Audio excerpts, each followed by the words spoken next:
নমস্কার ফ্রেন্ড, আপনারা দেখছেন আমার চ্যানেল পুরুলিয়া ব্লগ 2। আর আমি এই মুহূর্তে রয়েছি বেলকুড়িতে। এবার এই জেলাতে প্রথমবার তৈরি হয়েছে এয়ারপ্লেন রেস্টুরেন্ট। একটি বেসরকারি সংস্থা নিজে উদ্যোগে এই রেস্তোরাঁ তৈরি করেছেন। পুরুলিয়ার বেলকুড়ি ইতিমধ্যেই পৌঁছে গিয়েছে এই রেস্টুরেন্ট ক্যাফটি। রীতিমতো ভিড় করে মানুষজন জমাচ্ছে ক্যাফটি দেখার জন্য। পুরুলিয়া থেকে মাত্র 12 কিলোমিটার দূরে বেলকুড়ি টোল প্লাজার কাছে তৈরি হয়েছে এয়ারক্রাফট রেস্টুরেন্ট। দিল্লির এয়ার ইন্ডিয়া থেকে এই ককপিটটি আনা হয়েছে। প্রথমে এই ককপিট পাটনা এসেছে এবং পাটনা থেকে পুরুলিয়ায় নিয়ে আসা হয়েছে।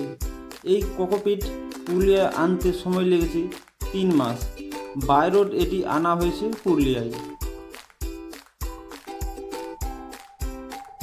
এই বিষয়ে ওই রেস্তোরাঁর চেয়ারম্যান নীতিশ সিনহা বললেন, এই ক্যাফটি রেস্তোরাঁর মানুষ ভার্চুয়াল মাধ্যমে বিমানে ওঠার অভিজ্ঞতা উপলব্ধি করতে পারবেন। জনপ্রতি 500 টাকা করে এন্ট্রি ফি লাগবে এই রেস্তোরাঁয় ঢোকার জন্য। পরবর্তীতে রেস্তোরাঁর বিলের সঙ্গে এই টাকা রিডিম করে দেওয়া হবে।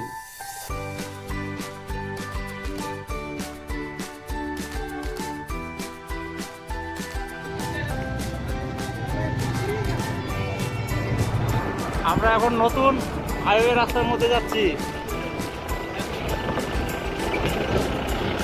এখনো পর্যন্ত রাস্তা স্টার্ট হয়নি, কিন্তু আমরা তার আগে বহনি করে দিচ্ছি।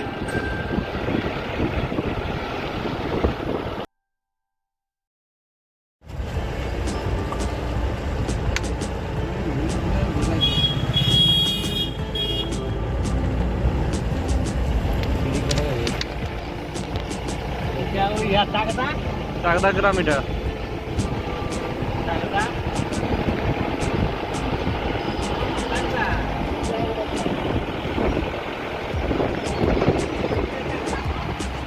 রাস্তা একদম ঝকঝকে চকচকে রাস্তা।